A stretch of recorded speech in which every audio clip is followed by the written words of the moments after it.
আল্লাহ তাবারক ওয়া তাআলা আমাদের যিনি নবী দিলেন, এই নবীর ব্যাপারে বিখ্যাত তিনটা বিষয় তিনি দিয়ে দিলেন। অসংখ্য নবী এবং রাসূল দুনিয়াতে এসেছেন, কাউকে আমার নবী তিনটা আল্লাহ রাব্বুল আলামিন কোন নবীকে আল্লাহ তিনটা জিনিস দেন নাই। এক নম্বরে আমার যিনি নবী, আপনার যিনি নবী, তিনি ইমামুল মুরসালিন, বলেন সুবহানাল্লাহ।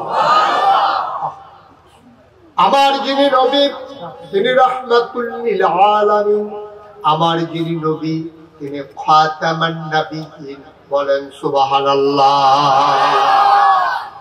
এক নম্বরে তিনি ইমামুল, তিনি রাসূলগণের ইমাম। মঞ্চে যারা আছেন সবাই তো কথা বললেন, ওনারা তো আমার মাহফিলের নিয়ম জানে না। অনেক মাহফিলে মঞ্চে থেকে কথা কয় না কেন, তারা নামাইয়া নিচে তো কই না তুলছি। আপনারা যে বইলেই যে থাকতে পারবেন বিষয়টা এমন না, আওয়াজ করলে থাকতে পারবেন, তাহলে আমি বলার আগে নাইবা যাওয়া লাগবে। সবাই মিলে প্রাণবন্ত একটা মাহফিল হবে, চুপ করে কথা শোনার কোনো সুযোগ নেই। তাইলে এক নম্বরে তিনি ইমামুল মুরসালিন, এটার প্রমাণ আছে নাকি নাই?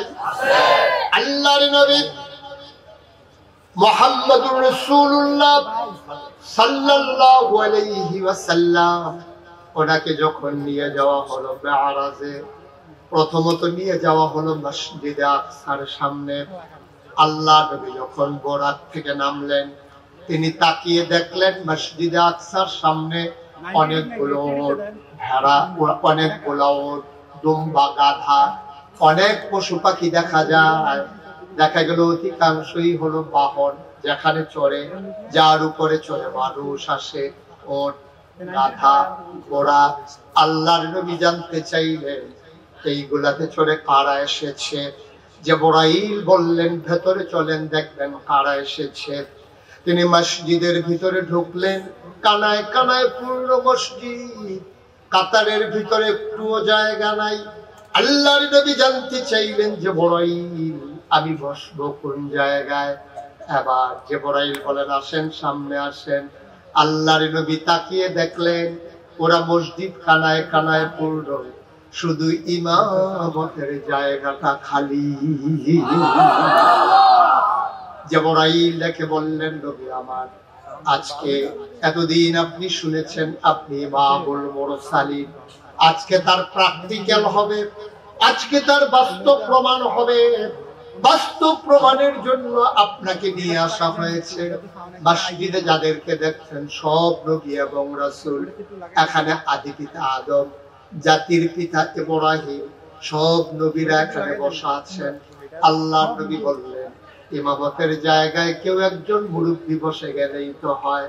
জিবরাইল দেখে কয় নবী গো, ও নবী আপনি জানেন না আজকে ইমামতের জায়গাটা শুধু আপনার জন্য নির্দিষ্ট। আপনি যে ইমামুল মুরসালিন, এতদিন ছিল কথার কথা, আজকে তার বাস্তব প্রমাণ হবে। সকল রাসূলগণের মুসল্লি বানাইয়া ইমামের জায়গায় দাঁড়াইয়া আপনি 2 রাকাত নামাজ পড়াইয়া আপনি যে রাসূলগণের ইমাম, তার আবার নতুন করে প্রমাণ হয়ে যাবে। বলেন সুবহানাল্লাহ। নবীর বিখ্যাত উপাধি কয়টা? কথা বলা মন দিয়ে শুনেন নাই না? কয়টা উপাধি? 1 নম্বরে ইমামুল মুরসালিন, 2 নম্বরে খাতামুন নবিয়্যিন। আল্লাহর নবী শেষ নবী প্রমাণ। নবী নিজেই বলেন আনা খাতামুন নবিয়্যিন লা নবিয়্যা বাদি, আমি হলাম সর্বশেষ নবী, আমার পরে আর কোন নবী নাই। সুবহানাল্লাহ। ইন্তেকালের 81 দিন আগে আল্লাহ ডেকে বলেন কোরআনে ঢোকার আগে চলো মারদুদ শয়তান থেকে ফানাহ চাই, যিনি রহমান যিনি রহিম, তার নামে চলো সবাই মিলে শুরু করি, সবাই পড়ি আউযু বিল্লাহি মিনাশ শাইতানির রাজীম। বিসমিল্লাহির রাহমানির রাহিম। اليوم أكملت لكم دينكم وأتممت عليكم نعمتي ورضيت لكم الإسلام دينا সুবহানাল্লাহ বলবেন না আল্লাহ রাব্বুল আলামিন দেখে বলেন ও নবী আপনি দুনিয়ার মানুষকে জানাই দেন আয়াত নাযিল হয়েছে নবীর ইন্তেকালের 81 দিন আগে সেই দিনটা ছিল ইয়াউমুল আরাফা এই দিনটা ছিল ইয়াউমুল জুমআ দিনটা ছিল শুক্রবার জুমার দিন দিনটা ছিল আরাফার দিন নবী বসেছিলেন উটের পিঠে গোধূলি লগ্ন পর্যন্ত বিকেল সূর্য ডুবু ডুবু প্রায় সূর্যের সোনালি রূপটুকুন নবীর চেহারা মুবারকে পড়েছে সেই দিন ময়দানে 1,24,000 আরেক হাদিসে এসেছে 1,25,000 সাহাবা সেই দিন ময়দানে ছিলেন নবীর উপর ওহী নাযিল হচ্ছিল তিনি মুচকি হাসলেন সবাইকে ডেকে বললেন শুনো শুনো শুনো সেদিন মাইকের ব্যবস্থা ছিল না কোনো সাউন্ড সিস্টেম ছিল না 1,25,000 মানুষ ময়দানে আমার নবী খালি মুখে ডাকলেন সামনের মানুষটা যেমনি শুনলেন পেছনের মানুষটাও ঠিক তেমনি শুনলেন স্পেশাল কোয়ালিটি অনন্য বৈশিষ্ট্য নবীর মুআজিজা তিনি ডাকলেন আর সবাই মিলে সমহারে এই নবীর ডাক শুনলেন নবী ডাকে বললেন শোনো এইমাত্র একটা আয়াত নাযিল হয়েছে শুনবা নাকি সাহাবায়ে কেরাম বলেন যদি শোনাতে চান আল্লাহ নবী বললেন আল ইয়াউমা আকমালতু লাকুম দীনাকুম তোমাদের জন্য আজকের এই দিনে পরিপূর্ণ করে দেওয়া হলো তোমাদের জন্য আজকের এই দিনে পরিপূর্ণ করে দেওয়া হলো দীনাকুম তোমাদের ধর্ম সুবহানাল্লাহ যেহেতু ধর্ম পরিপূর্ণ ধর্মের যারা অনুসারী ধর্মের যারা ধারক বাহক আর সবার শেষ নবী নবী মুহাম্মদুর রাসূলুল্লাহ সাল্লাল্লাহু আলাইহি ওয়াসাল্লাম দিন যেহেতু পরিপূর্ণ যারা ধর্মের ধারক বাহক তাদের আশাও সেখানে থেমে গেছে আর আগানোর কোনো সুযোগ নাই সুতরাং আমরা নবীকে শুধু নবী মানি না আমরা বিশ্বাস করি তিনি নবী এবং তিনি সবার শেষ নবী ঠিক কিনা বলেন এটা হলো সুন্নাত ওয়াল জামাতের আকীদা কেউ যদি মনে করে এই নবীর পরে আবার নবী আসবে সে কি ঈমানদার না বেঈমান মুসলমান না কাফের আমরা বিশ্বাস করি নবীর পরে আর নবী নাই তিনি আমাদের শেষ নবী আল ইয়াউমা আকমালতু লাকুম দীনাকুম দিন তোমাদের জন্য পরিপূর্ণ নবীর ধারা সেখানেই থেমে গেল ওয়া আতমামতু আলাইকুম নি'মাতি তোমাদের জন্য নিয়ামত যথেষ্ট করে দিলাম ওয়া রাদিতু লাকুমুল ইসলাম দীনা আর তোমাদের জন্য মনোনীত ধর্ম দেওয়া হলো ধর্মের নাম হলো ইসলাম সুবহানাল্লাহ বলবেন না আমরা যারা 5 ওয়াক্ত নামাজ পড়ি নামাজের পরে যারা মাসনুন ওজিফাগুলো আদায় করি আমাদের জন্য একটা ওজিফা আছে এমন রাদিতু বিল্লাহি রাব্বাও ওয়া বিল ইসলামি দীনাও ওয়া বিমুহাম্মাদিন সাল্লাল্লাহু আলাইহি ওয়াসাল্লাম নাবিয়্যাও ওয়া রাসূলা বলেন সুবহানাল্লাহ নবীর বিখ্যাত তিনটা উপাধি তিনি ইমাম মুরসালিন আবার প্রমাণ পাওয়া গেল তিনি খাতামান নবিয়্যিন 3 নম্বরে তিনি রাহমাতুল লিল আলামিন প্রমাণ আছে নাকি না আল্লাহ তাবারক ওয়া তাআলা তার ব্যাপারে জানিয়ে দিলেন ও বাইরার মানুষ মুরাদনগরের মানুষ ও টঙ্কির মানুষ সিএনবির মানুষ পার্শ্ববর্তী বিভিন্ন এলাকার মানুষ মন দিয়ে শুনো রে ভাই ও মুসলমান আল্লাহ তাবারক ওয়া তাআলা তার নিজের ব্যাপারে ওয়াজ করে দিলেন আলহামদুলিল্লাহি রাব্বিল আলামিন সমস্ত প্রশংসা কেবলমাত্র শুধুমাত্র একমাত্র আল্লাহ রাব্বুল আলামিনের জন্য আজকে মাগরিবের পরে মোবারক সময়ে বাইরার মাহফিলের মানুষেরা আমরা আল্লাহর কাছে জানতে চাই মাওলা ও রব্বে করিম বুঝে নিলাম তুমি হইলা সমস্ত জগৎ সমূহের জন্য রব লালনকারী পালনকারী জীবনদাতা বিধানদাতা হায়াতদাতা মউতদাতা তুমি রিজিক দাতা তুমি রহমান তুমি রাহিম তুমি সত্তার তুমি গফফার তুমি আইয়ুব তুমি ওয়াদুদ সুবহানাল্লাহ পায় না সব বুঝে নিলাম মাওলা 5 ওয়াক্ত নামাজি প্রতি রাকাতে তোমার ব্যাপারে আমরা ঘোষণা দিয়ে দিলাম আলহামদুলিল্লাহি রাব্বিল আলামিন। আবার জানতে মন চায় আমার নবীর ব্যাপারে তোমার পক্ষ থেকে ঘোষণা কি জানিয়ে দাও। তোমার ব্যাপারে ধারণা সমস্ত জগতের রব তুমি। আবার আমরা জানতে চাই আমার নবীর ব্যাপারে ধারণা কি। আল্লাহ ডেকে ডেকে কয়, মহব্বতের সাথে সবাই কয়, সবাই আমার সাথে গলা ছেড়ে দিয়ে মধুর কণ্ঠে নবীর ব্যাপারে কথা শুনে। ওয়ামা আরসালনাকা ইল্লা রাহমাতাল লিল আলামিন। সুবহানাল্লাহ বলবেন না? আল্লাহর ব্যাপারে জানিয়ে দিলাম আলহামদুলিল্লাহি রাব্বিল আলামিন। আর নবীর ব্যাপারে ঘোষণা হলো ওয়ামা আরসালনাকা ইল্লা রাহমাতাল লিল আলামিন।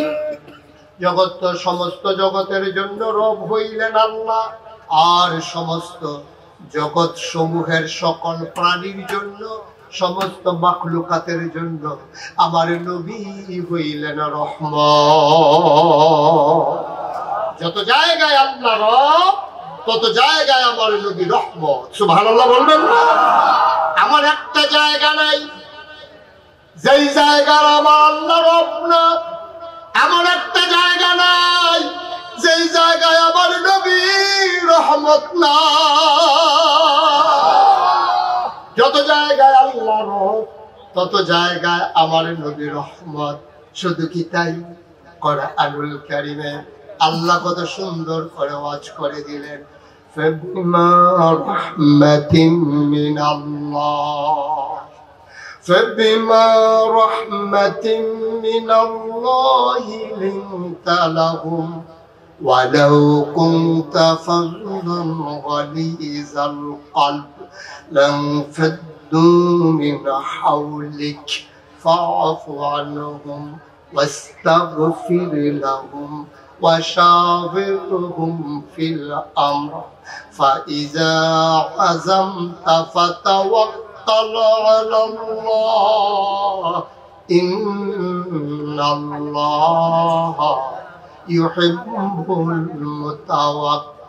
المتوكلين سبحان الله বলবেন না?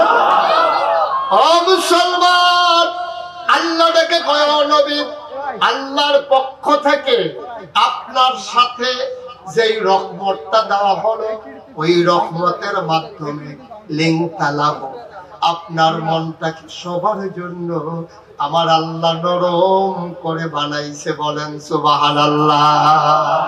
ওয়ালাউ কুনতা ফাজ্জান গালিজাল কলব, আপনার মনটা যদি শক্ত হতো, যদি কঠিন হতো, লাফাদ্দু মিন হাওলি, আপনি দেখতেন আপনার চতুর্পার্শ্বে যারা মৌমাছির মতো গুনগুন গুনগুন করে আপনাকে ছেড়ে যেতে চায় না, উহুদের প্রান্তরে কাফেরের আঘাতে আপনার দন্ত মুবারক যখন শহীদ হয়ে গেল, কাফেররা আপনাকে ঘেরাও দিয়ে ফেললো, তীর মারতে শুরু করলো, সবাই মনে করেছেন আপনি বোধহয় শেষ। ও নবী, সেই দিন আপনার কয়েকজন সাহাবা পিঠটা পেছনের দিকে দিয়া, আপনার দিকে সামনে দিয়া মানব ঢাল তৈরি করে দাঁড়িয়ে গিয়েছিল। গনে গনে দেখা গেল সবগুলা তার তীর পিঠে লেগেছে, আর আপনাকে তারা পাহারা দিয়েছে, কারণ আপনার মনটা নরম। এই জন্য সবাই মিলে আপনার চতুর্পাশ ওরা ছাড়তে চায় না। ওয়ালাউ কুনতা ফাজ্জান গালিজাল কলব, আপনার মনটা যদি শক্ত হইতো, আপনি উহুদের প্রান্তরে দেখতেন, মদিনার প্রান্তরে দেখতেন, বিভিন্ন যুদ্ধের ময়দানে দেখতেন, লানফাদ্দু মিন হাওলিক, আপনার চতুর্পাশে যারা জীবন দেওয়ার জন্য প্রস্তুত, আপনার শক্ত মনের কারণে তারা আপনাকে ছেড়ে চলে যেত, ঠিক কিনা? তারা আপনাকে এত মহব্বত করে নিজের জীবনে আঘাত সইতে জানে, তারপরে আপনার গায়ে ফুলের টোকা পড়তে দেয় না। মুসলমান, মন দিয়ে শোনো, গভীর মনোযোগ।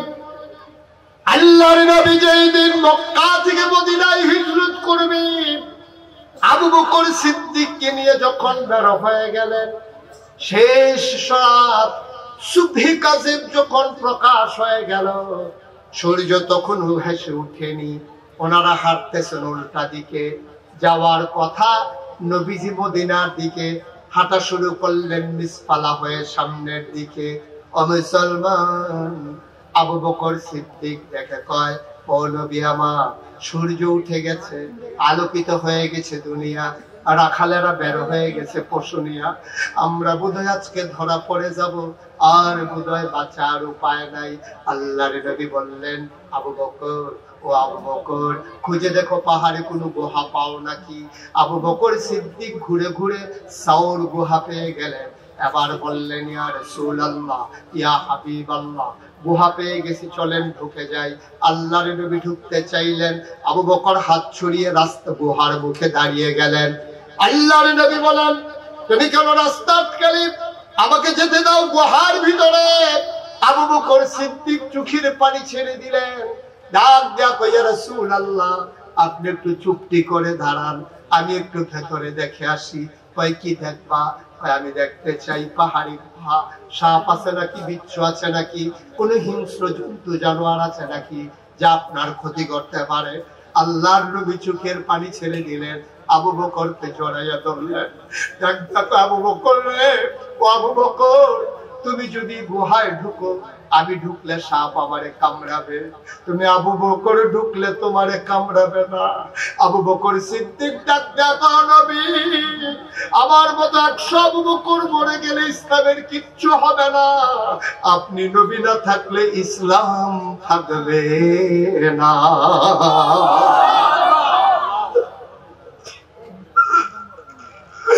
আমার মতো 100 আবু বকর আজকে যদি জীবন দিয়ে দেয়, ইসলামের কিচ্ছু হবে না গো নবী, আপনার কিচ্ছু হয়ে গেলে ইসলাম থাকবে না, আমারে ঢুকতে দেন, আমি আগে দেখে আসি। আল্লাহর নবী ঢুকে গেলেন। আবু বকর প্রথমে ঢুকলেন, গুহার মুখে দাঁড়িয়ে আবু বকর ডাক দেয়, আহলান সাহলান মারহাবা, মোস্ট ওয়েলকাম, গুহার ভিতরে আপনাকে স্বাগত। আবু বকর সিদ্দিক ঢুকলেন, নবী বললেন,